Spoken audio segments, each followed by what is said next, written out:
We are driving it's a 2019 Toyota 4Runner.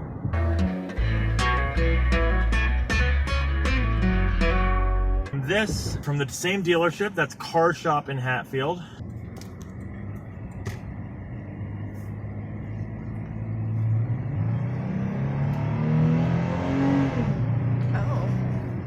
That was only up to 40 miles an hour, though. Still. It feels good, though. It sounds like death. Especially with all this weight behind it, too. That's a lot. I believe this has the same engine as the GX460.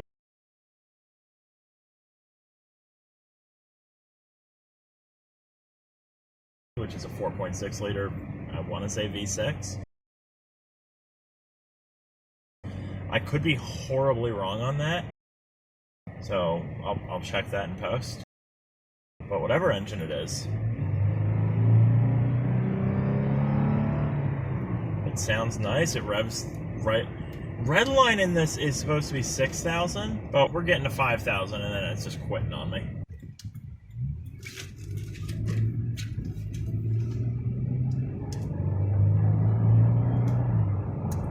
This is actually surprisingly comfortable, though. Yeah. I mean, you definitely don't have, like, luxury suspension in it, but you've got good suspension. It drives like a Toyota, which really, what other way is there to say it than that? Dear, I'm curious what your thoughts are, though. It does feel very nice, but it's also, like, real high up. Like, especially, like seeing just, like, the buttons up here to control the windows all the way at the very top of the door. You know. Like, you can see everything from where you're sitting up here. Now, obviously, we can't take it off-road because we have to take it back to the dealership. Yeah. And they need to not see it covered in mud, especially when it's white. But it certainly does something for me. I don't think I could see myself choosing a 4Runner as my car. But I can see why other people have. Yeah. I could see if I did more off-roading in my life picking a 4Runner. Here's the thing. In this price bracket, we are bumping up against a relatively used Acura MDX again. And again, as we've discussed in the Navigator review, the MDX is more fitting for my life. However, this is about half the price of a Navigator. It's like $70,000. I would just get a much less used 2012 MDX over this for my use case. But if you're going on bad terrain frequently, or if you go off-roading a lot, or if you just want an SUV but can't go Sequoia because of price point, this actually does seem like an excellent choice. It's a little bumpy, but you know, what do you expect from some? Being that it's made for off-roading, it's not going to be the most polite car on the road because it's built to be able to handle huge bumps and badness, which means that the little things on the road, it's not really equipped to properly handle. Does that make sense? Yeah. But in terms of how it feels to drive, this is nice. I could see how you could feel like you are in command of the world up here. I mean, there's a RAV4 in front of me, and I feel like I'm a better person than the person driving it, or at least a more important person. Is this how people who are verified on Twitter feel? Oh, I have the blue check mark. So then, how's the handling going tight places? Great question. The answer is, it's wide, isn't it? That's troublesome. I should apologize to them. Luckily, I can apologize out of, this is the coolest feature ever. This button does that.